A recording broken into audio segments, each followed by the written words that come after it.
Non stress test जो है वो कैसा आया है, नॉन रिएक्टिव आया है या अबनॉर्मल आया है।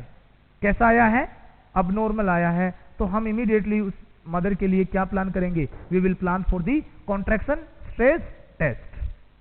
ऑलराइट गाइस, तो ये हमारा CST का हो गया। तो CST बेसिकली देखिए, CST is not a routine procedure. Okay, तो सबसे इंटरेस्टिंग फैक्ट ये भी हमें लगा यहां पर कि जो CST होता है it's not a routine procedure. हम लोग रूटीनली CST को नहीं करते हैं। कब करते हैं, जब यूट्रो प्लेसेंटल इनसफिशिएंसी हो, हाई रिस्क प्रेगनेंसी हो, या आपका जो NST है वो अबनॉर्मल आया हो, तब हम लोग क्या करते हैं, CST प्लान करते हैं। चलिए अब आगे मूव करते हैं नेक्स्ट पॉइंट पे।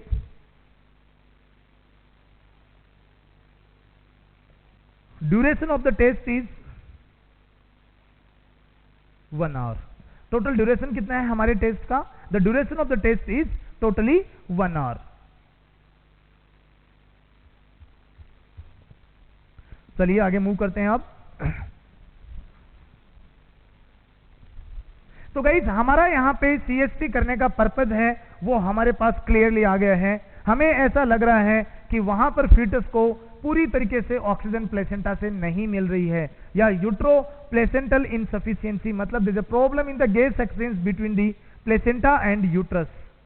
Problem in the gas exchange between the placenta and uterus, उस वर्ड को कहते हैं यूट्रो प्लेसेंटल इनसफिशिएंसी। और हम उस केस में फीटस में हाइपोक्सिया वगैरह देखने के लिए अब एक नया टेस्ट जो कर रहे थे उसका नाम था CST। CST एक इन्वेजिव प्रोसीजर आप कह सकते हो, मतलब यहां पर हम लोग पेशेंट को कैनुला लगाते हैं और उसके थ्रू क्या देते हैं, मैंने आपको कहा था कॉन्ट्रैक्शंस इंड्यूस करते हैं। कॉन्ट्रैक्शंस इंड्यूस करने के लिए जो दवाई हम यूज कर रहे थे वो क्या था हमारा, ऑक्सीटोसिन। क्या दवाई था, ऑक्सीटोसिन। कितना डोज दे रहे थे, 1 milli international unit, 1 milli international unit per minute, बस इतना ही डोज हम लोग दे रहे थे। क्लियर हो गया ये स्टोरी हमारा। अब देखिए क्या करते हैं, प्रोसीजर की बात करता हूं मैं। जब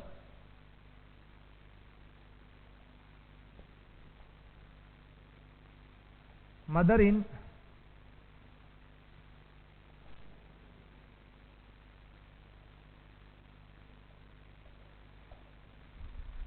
द सेमीफाउलर पोजिशन,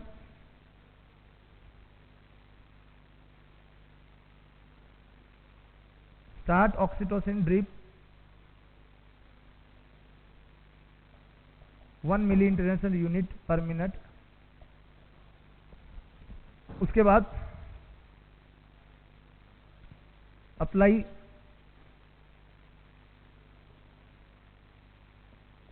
कार्डियोटोकोमीटर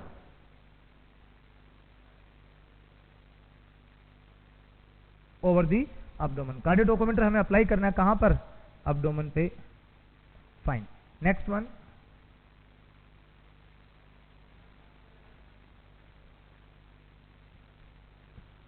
ओके या देन ऑब्जर्व फॉर, आपने जैसे ही कार्डियोटोकोमीटर लगाया है then we need to observe the mother,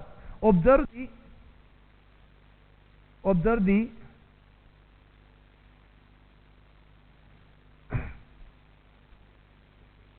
FHR। हमें ऑब्जर्व किस चीज को करना है, ऑब्जर्व द फीटल FHR। तो देखिए during test there should not B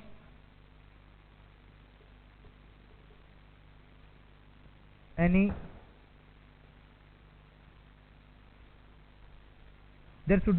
deceleration in FHR. Fetal heart rate should not decrease during the test. There should not be any deceleration. All right. तो हम क्या लिख सकते हैं, if no deceleration, that means normal या reactive या negative या reassurance CST, reassurance foetus हम ये कह सकते हैं। देखिए मैंने बहुत ही सिंपल सा लिखा है, बेबी को सॉरी मदर को आपने सेमीफाउलर पोजीशन दिया, मदर को आपने सेमी फॉलोअर पोजीशन देने के बाद में क्या किया, ऑक्सीटोसिन ड्रिप स्टार्ट किया। जैसे आपने ऑक्सीटोसिन ड्रिप स्टार्ट किया, हम उस साइड में क्या कर रहे हैं, कार्डियो टोकोमीटर मदर के एब्डोमेन पे लगाया। फिर कार्डियो टोकोमीटर लगाने के बाद हमें क्या ऑब्जर्व करना है, फीटस का एफएचआर ऑब्जर्व करना है। देखिए मैंने लिखा है ड्यूरिंग द टेस्ट, जब हम टेस्ट कर रहे हैं, there should not be any deceleration. वहां पर कोई भी डी एक्सीलरेशन का मतलब क्या होता है वो भी मैं बता दूं।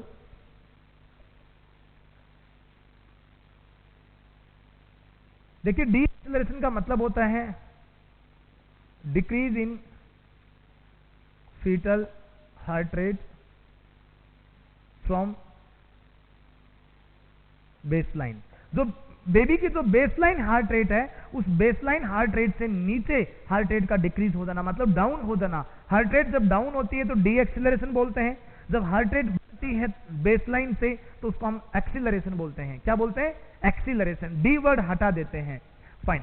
तो during the test there should not be any deceleration, मतलब जब कॉन्ट्रैक्शन सपोज कीजिए एफएचआर 130 था तो 130 से वो 140, 145 ऐसे होना चाहिए, but there should not be any like 125, उसके बाद में 120, ऐसा कभी भी नहीं होना चाहिए। It should be like this. तो वहां पर डी एक्सीलरेशन नहीं होना चाहिए। उसके बाद ये लिखा है कि इफ नो डी एक्सीलरेशन, अगर हार्ट रेट रियल में कम नहीं हो रही है, इसका मतलब वही सेम बात, नॉर्मल या रिएक्टिव या नेगेटिव या reassurance fetus, negative NST sorry CST, ये सारी चीजें हमें ध्यान रखनी होती हैं। That's it. ये हो गया हमारा कॉन्ट्रैक्शन स्ट्रेस टेस्ट।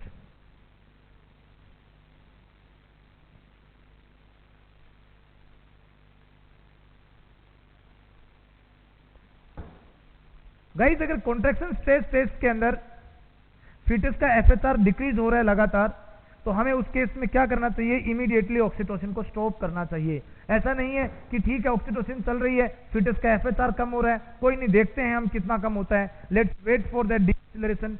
चलिए आज हम यही इंतजार करते हैं कि कितना डी एक्सीलरेशन होता है, नॉट लाइक दैट वन। हमें इतना लंबा वेट नहीं करना है। जैसे सपोज कीजिए फीटस का एफएचआर नॉर्मली 130 था, अगर सपोज उसका 120, 110 या उससे नीचे जा रहा है, तो हमें वो कंसर्न वाली बात होती है, तुरंत हमें ऑक्सीटोसिन बंद करना है। इसका मतलब यह है कि जो फीटस है वो कॉन्ट्रैक्शंस को टॉलरेट प्रॉपर्ली नहीं कर रहा है। The fetus is not tolerating properly the uterine contractions.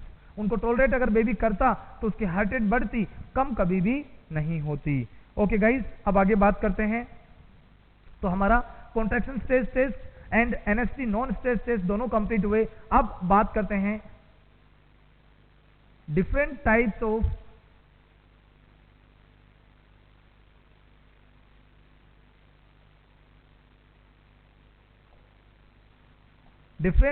Of D acceleration.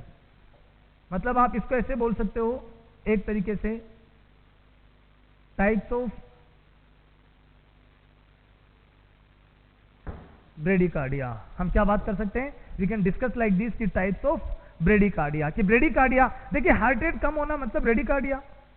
Alright, the fetus heart rate should be, fetus का जो हार्ट रेट है वो हमेशा 110 से ऊपर होना चाहिए।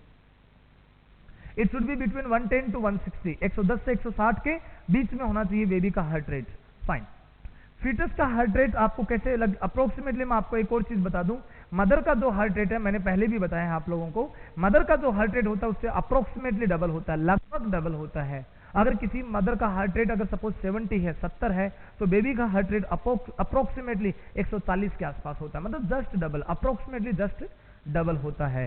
Fine. Types of D acceleration. तो टाइप्स ऑफ डी एक्सीलरेशन में सबसे पहले हमारे पास आता है अर्ली डी एक्सीलरेशन, उसके बाद लेट डी एक्सीलरेशन, उसके बाद वेरिएबल डी एक्सीलरेशन। मैंने क्या क्या बोला, early deceleration, late deceleration, variable deceleration. Okay, देखिए अर्ली डी एक्सीलरेशन क्यों होता है, it occurs due to compression of fetal head. It occurs due to the compression of fetal head by maternal pelvis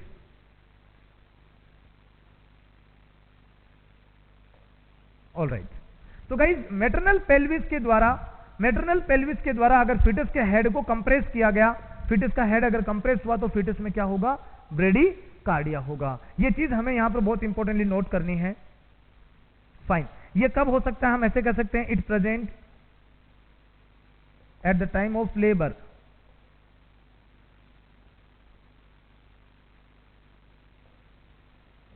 दूसरा point, it occurs due to vagal stimulation. It occurs due to the vagal stimulation. Alright, देखिए आप सबको पता है यहां पर कि जब किसी को भी वेगल स्टिमुलेशन होता है तो हार्ट रेट क्या होती है? कम होती है। तो वेगल स्टिमुलेशन क्या काम करता है? It definitely decrease the heart rate. Done everyone? So guys, this is all about the early D acceleration. ये सब कुछ मैंने क्या कहा? अर्ली डी एक्सिलरेशन के बारे में बताया। अब अर्ली डी एक्सिलरेशन का क्या मैनेजमेंट है? FHR will be normal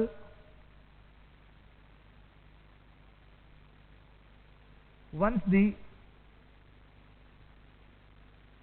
compression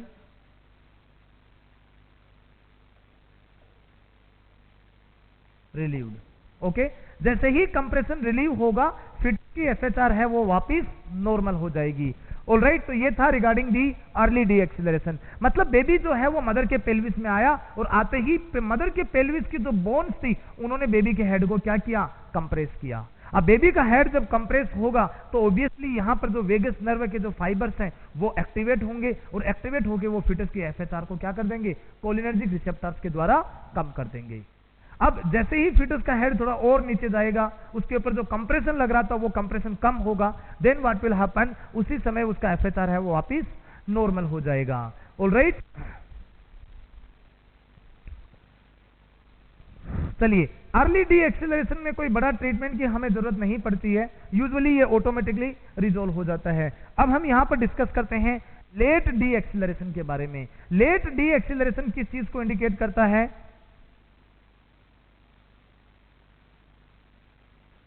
It indicates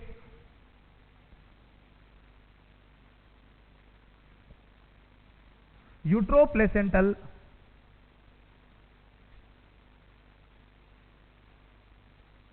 insufficiency। ये किसको इंडिकेट करता है? ये इंपॉर्टेंट पॉइंट है, एग्जाम में बहुत बार पूछते हैं इनके बारे में, इंपॉर्टेंट क्वेश्चन है आपके लिए। It indicates the uteroplacental insufficiency. Alright, मैंने कहा था आपको शुरुआत में ही, यूट्रस और प्लेसेंटा में कहीं ना कहीं क्रॉस मैच हुआ है। जैसे फॉर एग्जांपल मैं आपको बताता हूं, जैसे अब्रप्सियो प्लेसेंटा हो गया, तो मैं आपको इसके लिए एग्जांपल भी लिख दूं।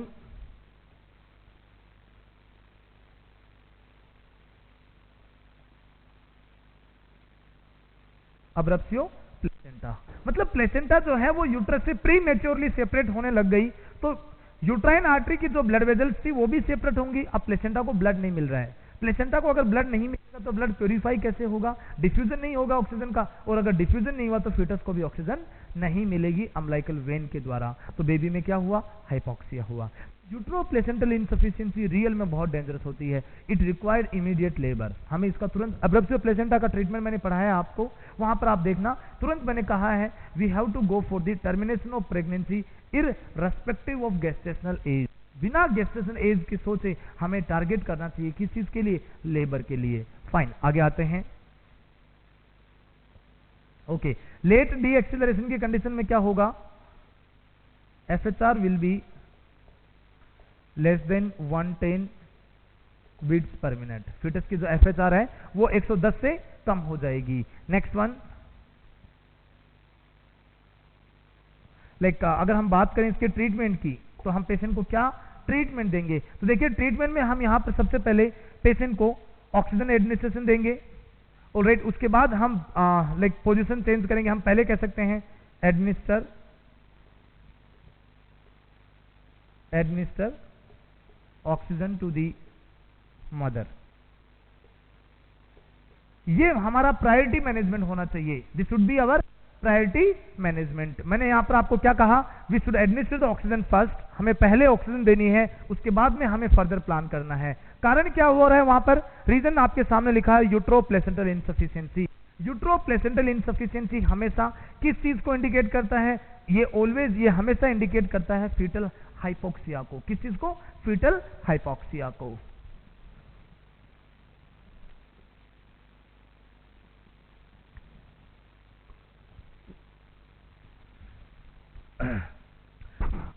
ऑलराइट गाइस, अब लेट डी एक्सेलरेशन के बाद अब हम लोग मूव करते हैं किसकी तरफ? वेरिएबल डी एक्सेलरेशन की तरफ। I wish the late deceleration is clear for you. तो मैं इसमें लिख दूं इंडिकेट्स फीटल हाइपोक्सिया। ये किसको इंडिकेट करता है? फीटल हाइपोक्सिया को इंडिकेट करता है। स्टूडेंट्स, एक चीज और अपने दिमाग में फिट रखना, अगर किसी फीटस को हाइपोक्सिया होता है, अगर किसी भी फीटस को हाइपोक्सिया होता है, तो सबसे पहले चेंजेस जो आते हैं वो मेनली एनएसटी में आते हैं, नॉन स्ट्रेस टेस्ट में आते हैं। ये क्वेश्चन प्लीज आप लोग नोट रखना कि if in case of fetal hypoxia first parameter to be change, जिस पैरामीटर में सबसे पहले चेंज आएगा वो कौन सा पैरामीटर होगा? Non stress test. क्लियर है सबको? Okay fine. Anyway, late deceleration हमने क्लियर कर दिया। अब हम बात करते हैं वेरिएबल डी एक्सेलरेशन की। तो ये क्यों होता है? It occurs due to cord compression.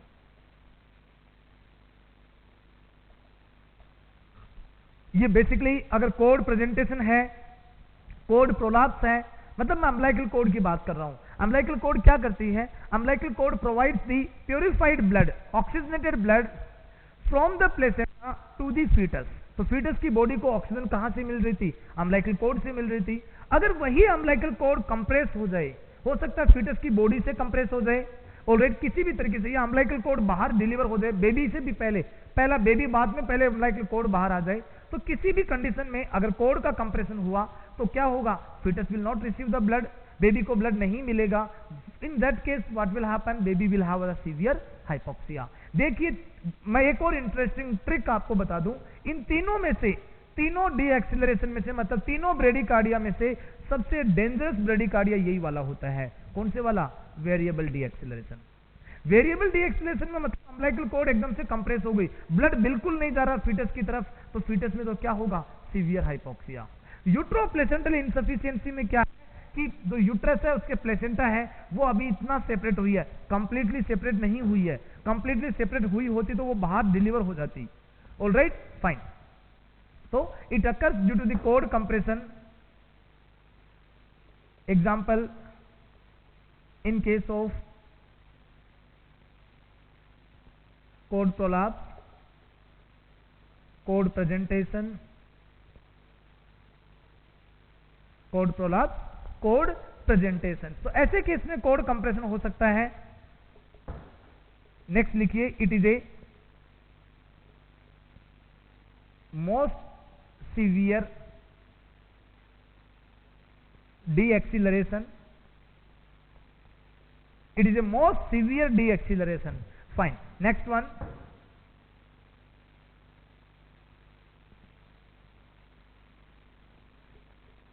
very frequently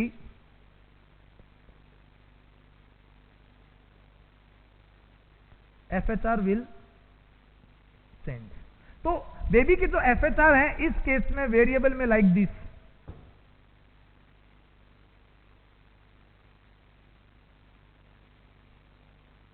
मतलब इतने सारे वेरिएबल्स, कभी हार्ट रेट है वो 150 चली गई, कभी 100 हो गई, मान लीजिए कभी सपोज वहां पर 70 हो गई, फिर वापस 150 चले गई। तो ये ऐसे जो वेरिएबल आते हैं उन्हीं वेरिएबल के नाम रखा गया इसका variable D acceleration. I hope that variable word अब आपको समझ में आया होगा। फाइन। अब होता क्यों है? कोड कंप्रेशन की वजह से सबसे सीवियर है। अब हम बात करते हैं कि मैनेजमेंट क्या करेंगे इसका। अगर आप मैनेजमेंट की बात करते हो तो वहां पर लिखिए, first change the position, first change mother position, then oxygen administration. तो हमने यहां पर दोनों चीजें पढ़ ली। तो गाइस ये था हमारा variable D acceleration. Clear? Variable D acceleration में हम क्या करते हैं? वेरिएबल डी एक्सीलरेशन में हम लोग हमेशा प्लान करते हैं किस चीज का?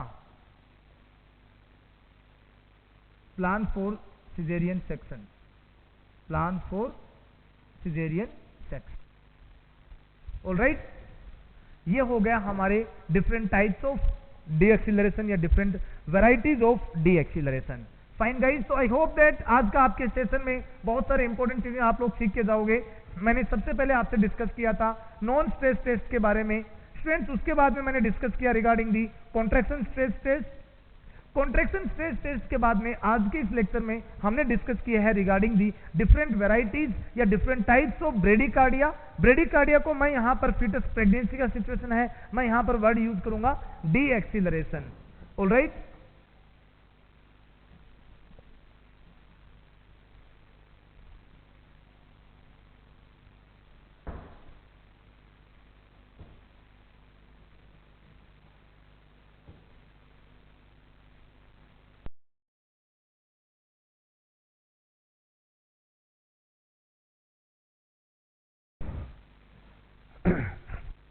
ओके गाइस, तो हमारा ये जो पॉइंट था एनएसटी सीएसटी डी एक्सीलरेशन वो हमारा कंप्लीटली हुआ। अब हम लोग बात करते हैं बायोफिजिकल प्रोफाइल के बारे में। किस में? बायोफिजिकल। देखिए इसमें लिख सकते हैं हम लोग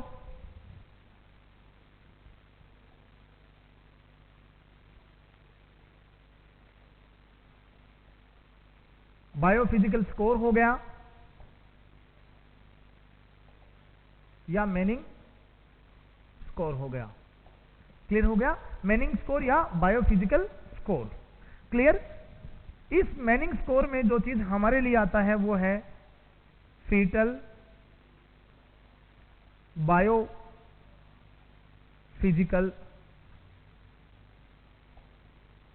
प्रोफाइल। तो मेरा क्वेश्चन यहां पर या मेरा पॉइंट यहां पर यह है कि अंडर दी मैनिंग स्कोर या अंडर दी मैनिंग या अंडर द बायोफिजिकल स्कोर हम क्या चीज चेक करते हैं या क्या मेंटेन करते हैं? हम मेंटेन करते हैं बायोफिजिकल प्रोफाइल। तो डियर स्टूडेंट्स, आपको 1% भी कंफ्यूज नहीं होना है। दोबारा बता देता हूं, बायोफिजिकल प्रोफाइल नाम आ जाए, मैनिंग स्कोर नाम आ जाए, बायोफिजिकल स्कोर नाम आ जाए, आपको एक ही चीज दिमाग में रखनी है जिसके बारे में हम लोग अभी पढ़ने वाले हैं। मतलब तीनों को आप एक मानिए, कोई भी डिफरेंस नहीं है। मैनिंग स्कोर या बायोफिजिकल स्कोर के अंडर में ही आता है हमारा बीपीपी, बायोफिजिकल प्रोफाइल। बात समझ में आ गई सबको? फाइन। अब नेक्स्ट क्वेश्चन हमारा ये है कि बायोफिजिकल प्रोफाइल जो है वो हम क्यों करते हैं, हमें इसकी जरूरत क्या पड़ती है? क्या हम सारी प्रेगनेंसी के टेस्ट में, क्या हर प्रेग्नेंट मदर का हॉस्पिटल में बायोफिजिकल प्रोफाइल होता है? I will say no. मैं क्या कहूंगा यहां पर? नो। क्यों? वो देखिए, fetal BPP that is the biophysical profile is done in case of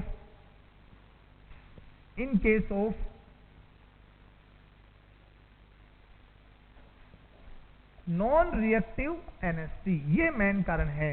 इस कारण से जो बायोफिजिकल प्रोफाइल होती है उसको दोबारा की मतलब उस बायोफिजिकल प्रोफाइल को परफॉर्म किया जाता है। स्टूडेंट्स, मैंने आपसे क्या कहा? मैंने आपसे कहा कि biophysical profile it is not a routine test, it's not a routine procedure in the pregnancy.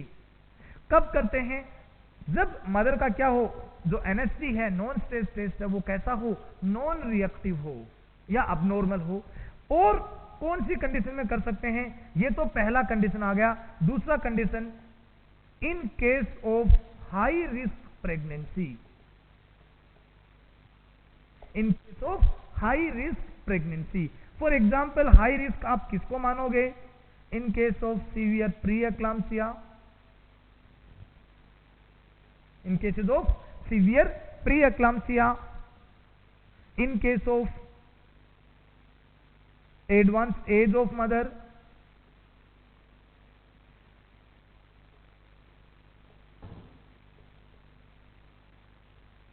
Advance age का मतलब जब मदर का एज 35 साल से ऊपर होता है उन केस में, या उन केसेस लाइक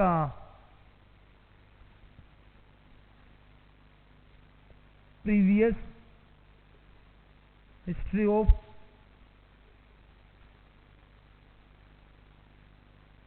प्रीटर्म लेबर, या फिर RH इनकॉम्पेटिबिलिटी, या फिर क्या हो? RH इनकॉम्पेटिबिलिटी हो। ये सारे रिस्क फैक्टर्स हैं या हाई रिस्क प्रेगनेंसी के एग्जांपल्स हैं। These all are the example of high risk pregnancy. तो इन सारे केसेस में हमें वहां पर क्या करना है? We have to go for the biophysical profile. Biophysical profile को हम कैसे करते हैं? देखिए, BPP is done through the USG, through the ultrasonography. Through the ultrasonography we are monitoring the, या we are forming the total biophysical profile. देखिए guys, next one. अब मैंने बायोफिजिकल प्रोफाइल को करने का पर्पज आप सबको अच्छे से कंप्लीटली एक्सप्लेन कर दिया. अब हम बायोफिजिकल का स्कोर चेक करेंगे. Means like what is the normal score of biophysical profile.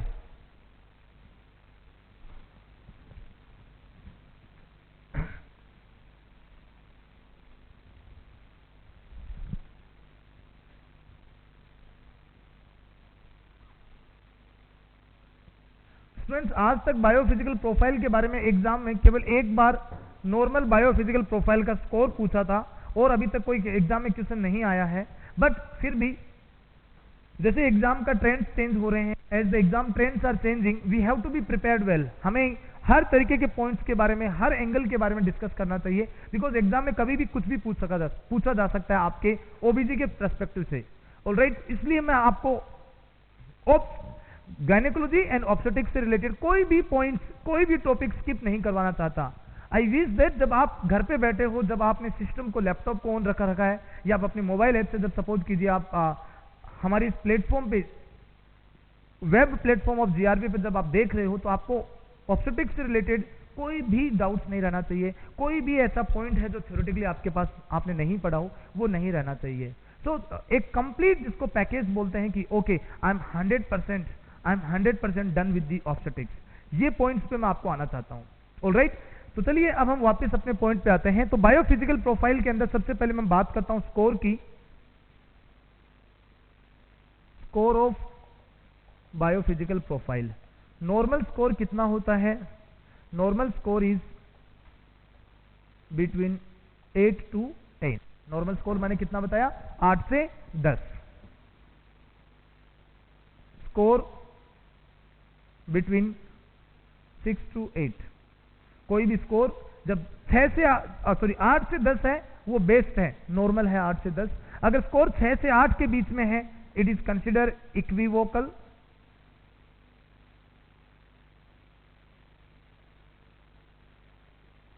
मतलब need to repeat the biophysical profile in few days. हो सकता है अगले वीक में दोबारा रिपीट करने पड़े. मीन्स हमें दोबारा उस पेशेंट को, ऐसा नहीं कि वो पेशेंट नॉर्मल है जिसका 6 से 8 के बीच में, उसका हमें दोबारा बार बार बायोफिजिकल प्रोफाइल करना पड़ेगा, दोबारा उसकी अल्ट्रासोनोग्राफी करनी पड़ेगी. नेक्स्ट वन, स्कोर 5 या लेस देन 5. मैंने क्या कहा? स्कोर 5 या less than 5, it is abnormal. तो चलिए, इतना भी अगर आपको याद है बायोफिजिकल प्रोफाइल हम क्यों करते हैं, वो क्लियर है हमारा. और इसमें नॉर्मल स्कोर या अबनॉर्मल स्कोर क्या होता है, अगर वो चीज भी हमारी क्लियर है, मान लीजिए आपने मोस्ट ऑफ द पॉइंट्स पा लिए. ऑलराइट, अब आगे हम बात करते हैं कि बायोफिजिकल प्रोफाइल अगर अबनॉर्मल है तो वो क्या इंडिकेट कर रही है. वो अगर इंडिकेट है तो वो इंडिकेट करती है CNS depression in fetus, CNS depression और सीएनएस डिप्रेशन इन फीटस और फीटल हाइपोक्सिया को. तो मैंने आपको यह भी बता दिया कि सर अगर बायोफिजिकल का स्कोर 5 या 5 से कम है तो वो इंडिकेट भी किसको करेगा? डियर, वो इंडिकेट करेगा किस चीज को? फीटल हाइपोक्सिया को, या उस बेबी के अंदर सेंट्रल नर्वस सिस्टम का क्या हो गया है? डिप्रेशन हो गया है. क्लियर है सबको? ये था regarding scoring of the biophysical profile.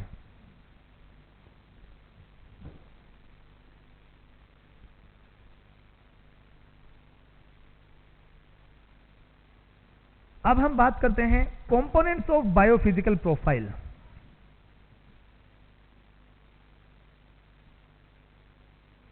Components of BPP. देखिए, बीपी के लिए बीपीपी में अंदर टोटल जो कंपोनेंट्स हैं वो हैं 5 पैरामीटर्स.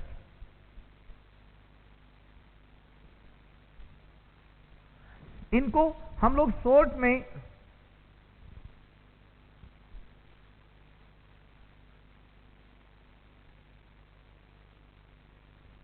ऑलवेज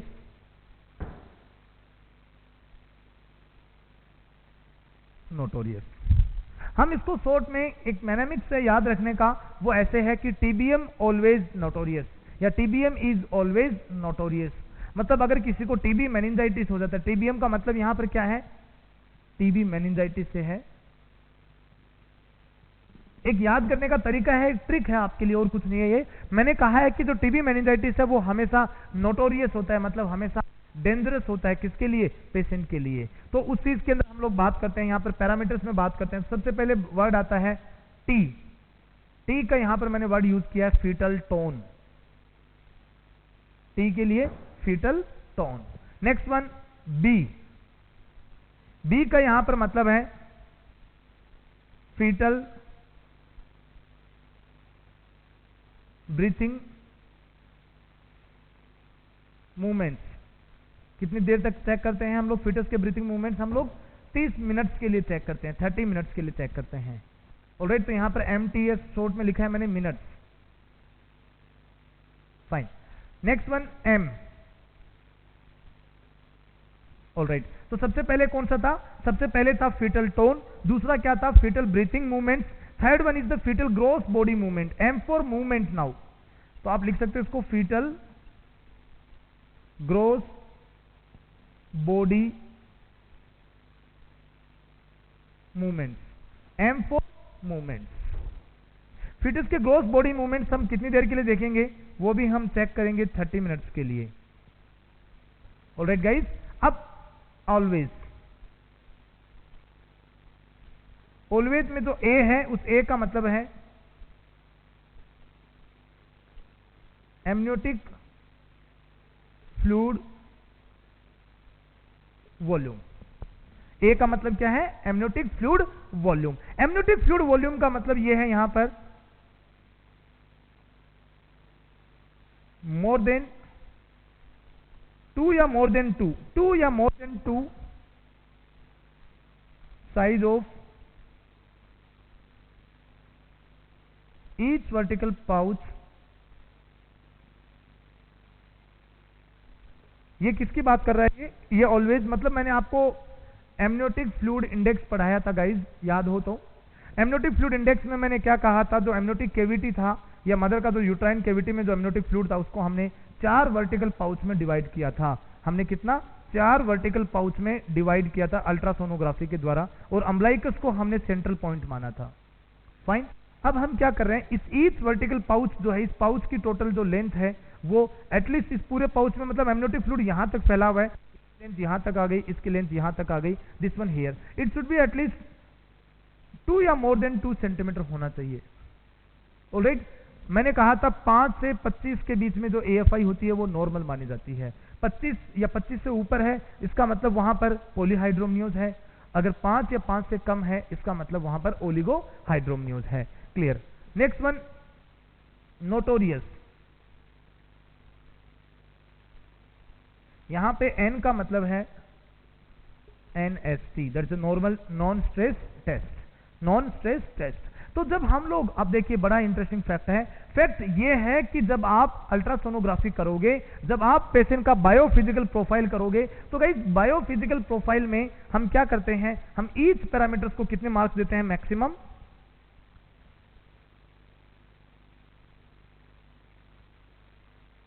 ईच पैरामीटर इन BPP, ऐसे लिखिए, for each parameter in BPP we will mark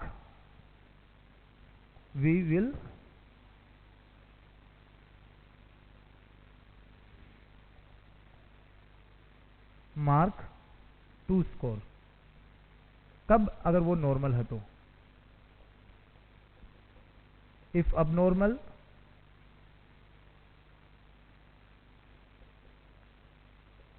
then 0। अगर नॉर्मल है तो हम स्कोर कितना देंगे, 2 देंगे, अगर अब नॉर्मल है तो 0 देंगे। जैसे फॉर एग्जांपल अगर मैं बात करूं NST की, तो NST में अगर वो रिएक्टिव है NST, मैंने पढ़ा दिया था आपको रिएक्टिव होता क्या है। अगर वो रिएक्टिव तो हम 2 देंगे, अगर वो नॉन रिएक्टिव है तो हम इसको कितना देंगे, 0 देंगे। कितना देंगे, 0। तो हमारे पास टोटल पैरामीटर्स कितने हैं, टोटल पैरामीटर हैं 5। अगर 500 के 500 नॉर्मल है तो हम हर पैरामीटर में कितने दे रहे थे, 2 दे रहे थे। तो 5 × 2 कितना हो गया, हमारा स्कोर 2 हो गया, तो 10 हो गया। मैंने कहा था 8 से 10 के बीच में क्या होता है, नॉर्मल माना जाता है। बात समझ में आई। तो देखिए इस तरीके से हम पैरामीटर्स को टोटल स्कोर देंगे। ईच पैरामीटर्स के लिए हम कितना स्कोर दे रहे हैं, अगर वो नॉर्मल है तो 2, और अगर वो अबनॉर्मल है तो 0 दे रहे हैं। क्लियर है सबको। तो 5 पैरामीटर हैं, अगर सारे के सारे नॉर्मल है तो 10 हो जाएगा हमारा स्कोर। अगर उसमें से 2 पैरामीटर भी सपोज कीजिए या 3 पैरामीटर सपोज कीजिए अबनॉर्मल है, तो स्कोर उस हिसाब से 0-0 करके हम लोग कम कर सकते हैं। That's it. किसमें अबनॉर्मल होता है, कितना नॉर्मल क्या होता है, वो हमने आपको ऑलरेडी एक्सप्लेन कर दिया। तो गाइज ये था हमारा basic score regarding the biophysical profile. Biophysical profile में कितने पैरामीटर्स होते हैं वो भी हमने क्लियर कर लिए। क्लियर है सबको।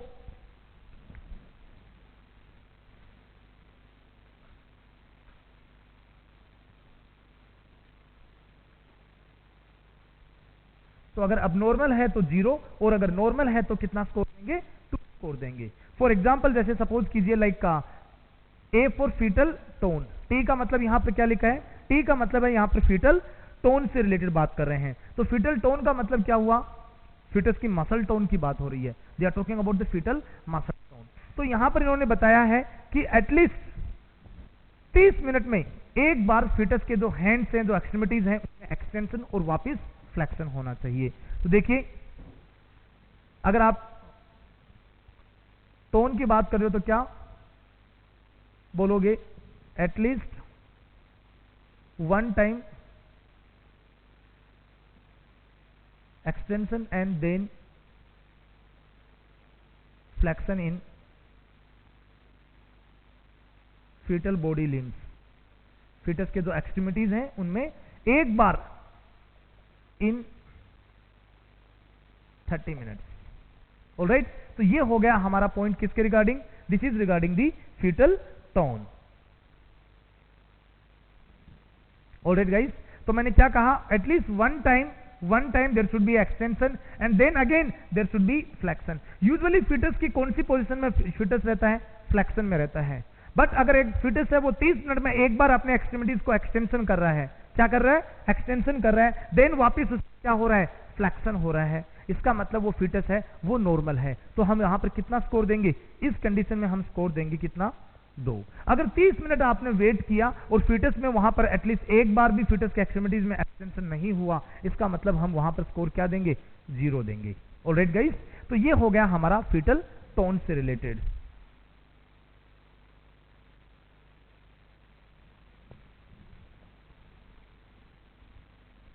ओके।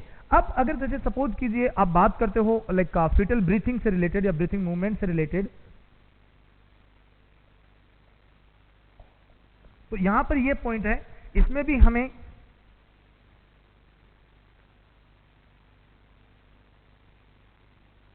मैंने लिखा है देयर शुड बी एटलीस्ट 1। देखिए इंटरेस्टिंग है, there should be at least 1 spontaneous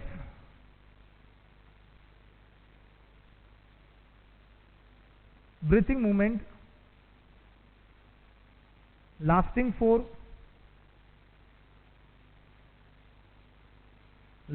15 seconds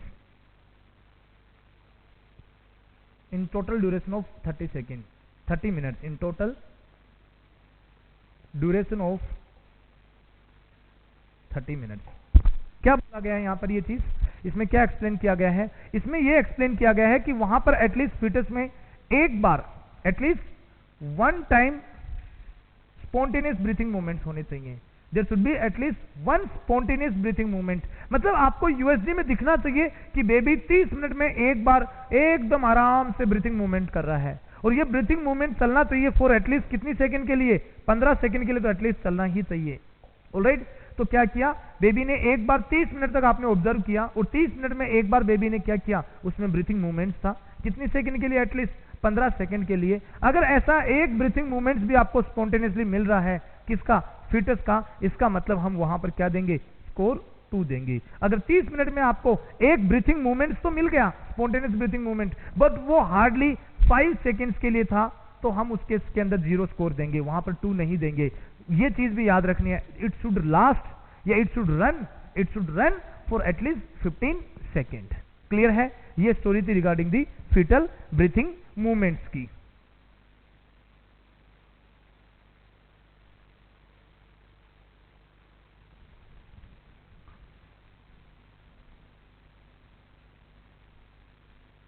okay, अब यहां पर पॉइंट आता है, जैसे ग्रॉस बॉडी मूवमेंट्स, किसकी बात आ रही है, ग्रॉस बॉडी मूवमेंट्स की बात आती है। तो इसका मतलब यहां पर यह है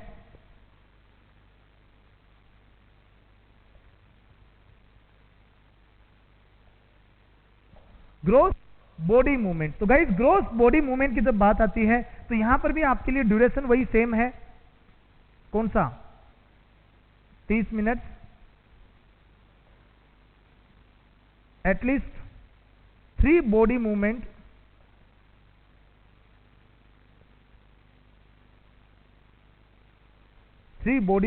should present in fetus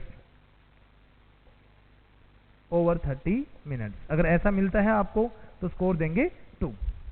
तो गाइज ये थी हमारी ग्रॉस बॉडी मूवमेंट्स की। तो मैंने यहां पर आपको क्या चीज समझाया, मैंने यहां पर आपको समझाया कि फीटस की टोन की बात करते हैं। ऑलराइट, किसके बारे में कह रहा था मैं आपको, फीटस की टोन। तो गाइज मैंने फीटस की टोन के बारे में आपको क्या कहा, मैंने कहा कि एटलीस्ट वहां पर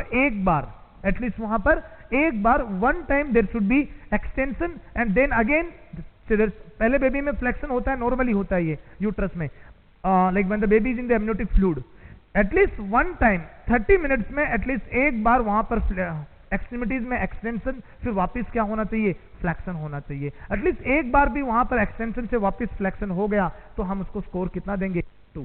ये तो आ गया किससे रिलेटेड, टोन से रिलेटेड आ गया। टोन के बाद में मैंने जैसे बात की थी ब्रीथिंग मूवमेंट्स की, तो मैंने वहां पर क्या बताया आपको कि 30 मिनट में एटलीस्ट एक बार, 30 मिनट में एक बार स्पॉन्टेनियस ब्रीथिंग मूवमेंट्स होने चाहिए। स्पॉन्टेनियस ब्रीथिंग मूवमेंट 30 मिनट में एटलीस्ट एक बार, और वो कितनी सेकंड के लिए चलना चाहिए, 15 सेकंड, एटलीस्ट 15 सेकंड के लिए रन करना चाहिए। Mean it should last for at least 15 second. तो वहां पर भी हम स्कोर कितना देंगे, 2। उसके बाद ग्रॉस बॉडी मूवमेंट की जब मैं बात कर रहा था, तो ग्रॉस बॉडी मूवमेंट के बारे में मैंने क्या कहा कि there should be at least 3 body movements, पूरी बॉडी का, कहीं पर भी बॉडी मूवमेंट कर रही हो, चाहे केवल हाथ मूवमेंट कर रहे हो या बॉडी, बेबी अपनी नेक को मूवमेंट करवा रहा हो, there should be at least 3 body movement in 30 minutes. Alright, यहां पे देखिए फीटस टोन की मतलब क्या बात कर रहा था, इसमें मैं एक्सटेंशन उसके बाद वापस फ्लेक्शन की बात कर रहा हूं, इसमें मैं ब्रीथिंग मूवमेंट्स की बात कर रहा हूं, चेस्ट मूवमेंट की बात कर रहा हूं, इसमें मैं किसकी बात कर रहा हूं, ओवरऑल बॉडी के मूवमेंट की मैं बात कर रहा हूं। यहां पे मैं एमनियोटिक फ्लूइड की वॉल्यूम की बात कर रहा हूं कि जो एमनियोटिक फ्लूइड इंडेक्स है उसमें ईच वर्टिकल पाउच की लेंथ एटलीस्ट 2 सेंटीमीटर या उससे ज्यादा होनी चाहिए। और लास्ट में मैंने कहा एनएसटी के बारे में क्या कहा, एनएसटी अगर रिएक्टिव है, नॉर्मल है, तो हम वहां पर स्कोर 2 देंगे। अगर एनएसटी रिएक्टिव नहीं है तो स्कोर कितना देंगे, 0 देंगे। रिएक्टिव का मतलब मैंने क्या बताया था आपको, रिएक्टिव एनएसटी का मतलब कहा था कि 20 मिनट्स के अंदर एटलीस्ट 2 टाइम्स, 2 बार 15 सेकंड के लिए फीटस का एफएचआर 15 बीट्स पर मिनट से ज्यादा बढ़ना चाहिए।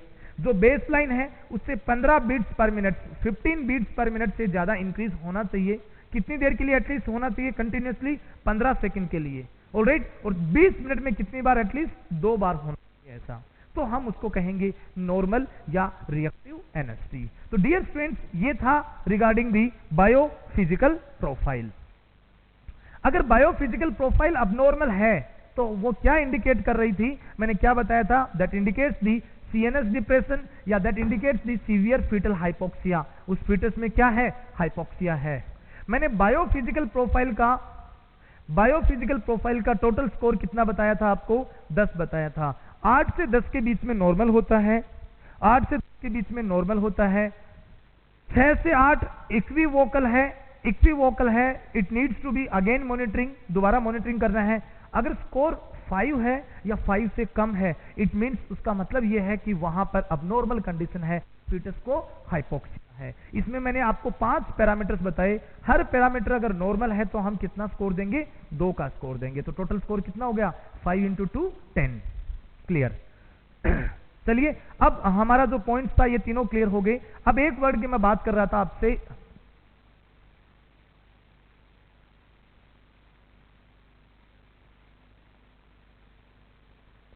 डोपलर स्टडीज की। डोपलर स्टडीज के बारे में यह बताया गया है यहां पर कि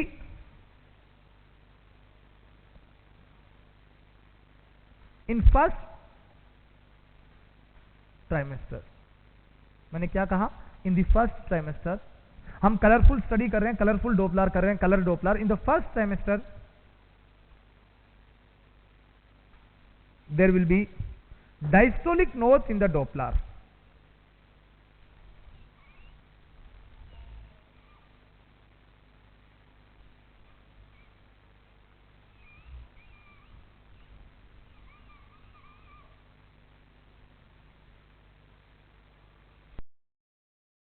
ऑल राइट, तो इसको यहां पर क्या बोला गया है, this one is consider as a diastolic notes.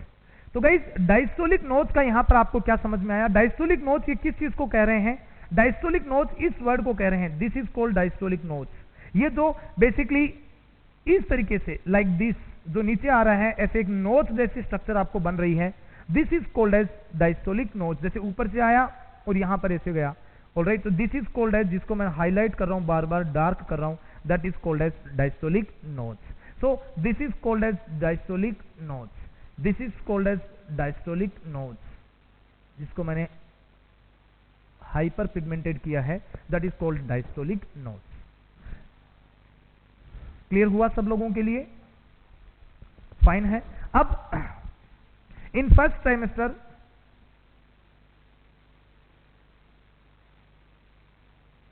Diastolic nodes is normal. क्या लिखा मैंने, फर्स्ट सेमेस्टर में ये जो डायस्टोलिक नोट्स दिखाई दे रही है आपको, ये नॉर्मल है। ये किसको इंडिकेट करता है, it indicates uterine artery resistance. Uterine artery का जो ब्लड फ्लो है, उस ब्लड फ्लो में क्या हो रहा है, रेजिस्टेंस हो रहा है। कई फर्स्ट सेमेस्टर में जो यूट्राइन आर्टरी है उसमें रेजिस्टेंस होने से वो स्पाइरल शेप की हो जाती है, इसीलिए हम लोग यूट्राइन आर्टरी के लिए वर्ड यूज करते हैं स्पाइरल आर्टरी। क्या यूज कर रहे हैं, स्पाइरल आर्टरी। तो यूट्राइन आर्टरी की जो ब्रांच है, जब उसमें बहुत ज्यादा प्रेशर या रेजिस्टेंस क्रिएट होता है तो उसकी वजह से वो स्पाइरल शेप जैसी हो जाती है। फाइन। और फर्स्ट सेमेस्टर में वहां पर अगर डायस्टोलिक नोट्स दिख रहा है तो वो नॉर्मल है, ठीक है, बड़ी टेंशन लेने की चीज नहीं है, because it indicates the uterine artery resistance. But second trimester में ऐसा नहीं होना चाहिए, बिकॉज जैसे जैसे वेजोडाइलेशन बढ़ता है आर्टरी का रेजिस्टेंस कम होना चाहिए। But in second trimester, in second trimester after 22 week,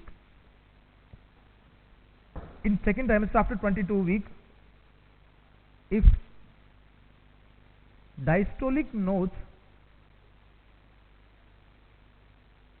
does not disappear, it indicates risk of pre एक्लाम्सिया।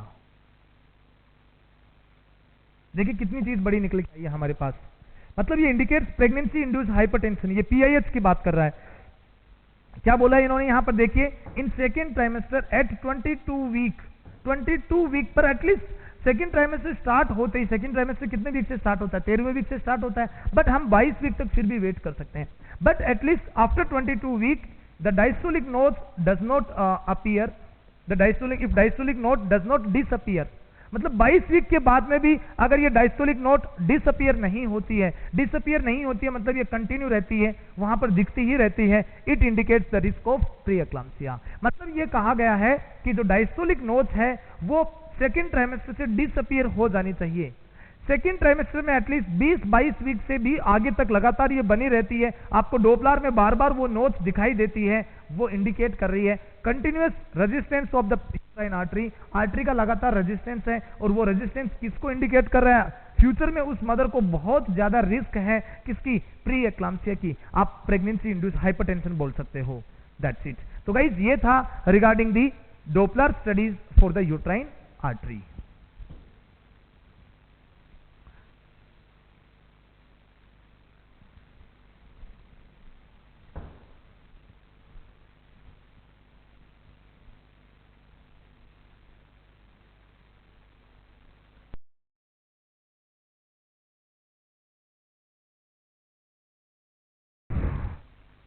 Guys एक और पॉइंट पे बात करते हैं, DFMC, that is the daily fetal movement counting. DFMC बहुत ही कॉमनली डॉक्टर जी ये वर्ड यूज करते हैं ऑब्स्टेट्रिक्स के अंदर, डेली फीटल मूवमेंट काउंटिंग। देखिए DFMC जो है like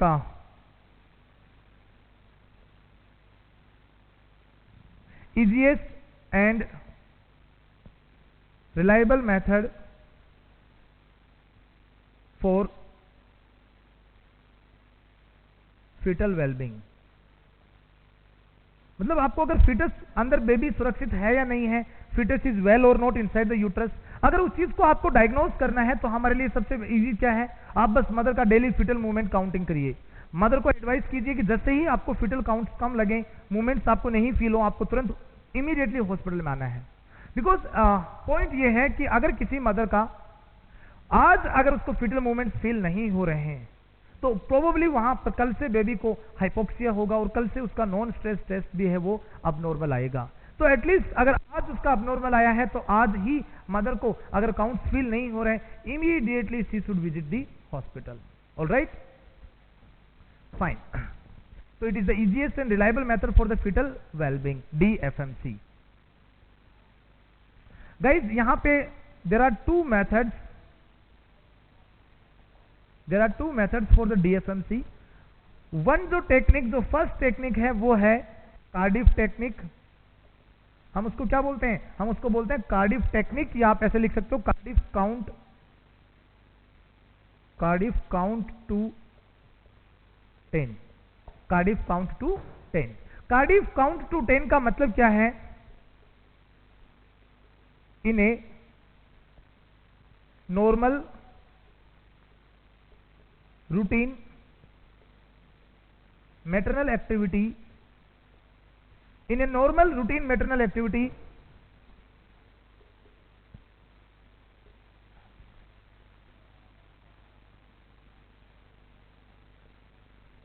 there should be at least 10 kick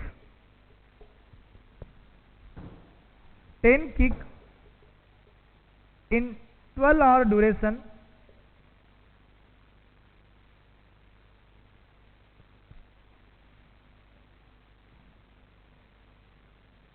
okay. देखिए यहां पर क्या है, कार्डिफ काउंट 10, इसको हम किक काउंटिंग भी बोलते हैं। क्या बोलते हैं, किक काउंटिंग। ओके, देखिए मैंने क्या कहा, प्लीज आपको कंफ्यूज नहीं करना है। मैं यहां पर दो चीजें बताऊंगा। फर्स्ट थिंग मैंने क्या बताई है, in a normal routine maternal activity, मतलब मदर जो है वो ऐसा नहीं है कि वो फोकस्ड है, ओके अब हमें केवल किक काउंट ही मॉनिटर करने हैं, मदर को और कोई काम नहीं है, वो दूसरा टेक्निक है। इस टेक्निक में ये कहा है कार्डिफ ने, जिसने इसको सबसे पहले इंट्रोड्यूस किया था, उसने कहा कि मदर अपना एक रूटीन लाइफ में काम कर रही है। मदर सपोज अपना हाउस चोर्स का जितना भी काम है, एक्टिविटी है, किचन का काम है, सारा काम भी कर रही है, और उसी दौरान, उसी समय के दौरान एटलीस्ट उसको 12 घंटे में, सुबह 9 से शाम को 9 बजे तक एटलीस्ट रूटीनली एटलीस्ट 10 टाइम्स उसको तो किक फील होने ही चाहिए। ऑलराइट, मतलब मदर अपना काम भी कर रही है, फोकस भी नहीं है पूरी तरीके से, फिर भी एटलीस्ट 10 किक अगर मदर को फील हो जाते हैं, इसका मतलब वो चीज नॉर्मल है, means the fetus movement DFMC is normal. Alright, तो यहां there should be at least 10 kick in 12 hours duration, mother should feel.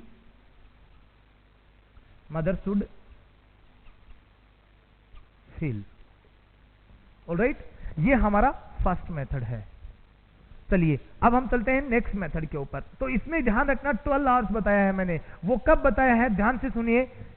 In the routine maternal activity mother is busy with her own activities, her own day to day activities, fine, she is not totally focused but still she is feeling 10 kick. फिर भी उसको बोलते हैं हाँ 10 तो आराम से मुझे काम करते करते भी फील हो ही गए थे। कितनी देर में? एटलीस्ट 10 से 12 घंटे के अंदर। ठीक है, बढ़िया है, फाइन। अब हम बात करते हैं सेकेंड एक्टिविटी की, सेकेंड मेथड की।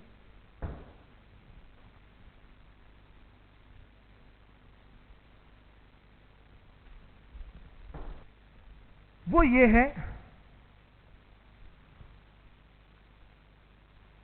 Focused method. इसमें क्या बोला गया है फोकस्ड मेथड में कि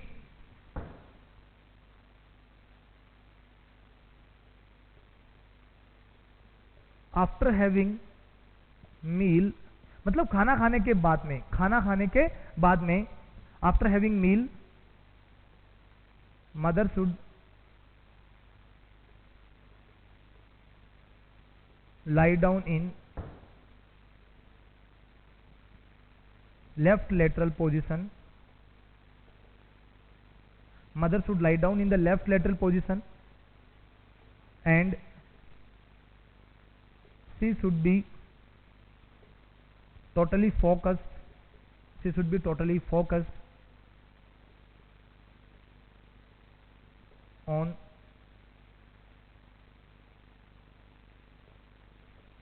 किक काउंटिंग। मतलब मैं बात किसकी कर रहा हूं? फिटल मूवमेंट्स की। देखिए जनरली कोई भी मदर हो प्रेगनेंसी में, खाना खाने के बाद में मदर को हमेशा किक ज्यादा फील होते हैं। मतलब जैसे ही मदर ने अपना डाइट सपोज कीजिए मेटाबॉलिक रेट को मेंटेन किया, मेटाबॉलिज्म को मेंटेन किया है, इमीडिएटली फिटस के मूवमेंट्स बढ़ जाते हैं। कारण क्या होता है? मदर का जब ब्लड ग्लूकोज लेवल बढ़ता है तो फिटस को भी ब्लड ग्लूकोज लेवल ज्यादा मिलता है, ये फिटस को भी ग्लूकोज ज्यादा मिलता है प्लेसेंटा से, बेबी एक्टिव हो जाता है एकदम से, बेबी के मूवमेंट्स बढ़ जाते हैं, बेबी कभी यूट्रस में राइट में भागता है, लेफ्ट में भागता है। ये नॉर्मल है, ये हर मदर को फील होता है। अगर किसी मदर को खाना खाने के बाद में अगर किक बहुत फील हो रहे हैं और वो जनरली अगर वो ऐसा सोचती है ओ माय गॉड ये क्या हुआ, she should not be worried. After food या after meal it is normal for every mother that she will have the more foetal movements, fine. तो यहां पर मैंने यही बात बताई है कि after having the meal the mother should lie down in the left lateral position and she should be totally focused on the kick counting और फिटल मूवमेंट्स। तो यहां पर क्या कहा गया है? ये कहा है कि after meal there should be at least 10 fetal kick in 2 hours duration. देखिए यहां पर 2 आवर्स की ड्यूरेशन है और 2 घंटे में 10 हो गए। इसमें प्रॉब्लम क्या है? उस वाली कंडीशन में कार्डिस में मदर टोटली क्या था? Mother was doing the day to day activities, mother was not 100% focused. बात समझ में आई? फिर भी 10 किक उसको कॉन्शियसली फील हो गए। इसमें क्या है? Mother had the food, mother ने खाना खाया है तो ऑब्वियसली किक ज्यादा होंगे, पहली बात तो। और दूसरी बात शी इज टोटली फोकस्ड, इस लाइन को भी अंडरलाइन कर लो, she is totally focused and she is in the left lateral position, सबसे मोस्ट कंफर्टेबल पोजीशन, एंड उसके बाद में वो किक काउंटिंग कर रही है। तो एटलीस्ट 2 आवर्स में कितने किक होने चाहिए? 10 fetal kick should be present. Alright, if fetal movements are less, if the fetal movements are less,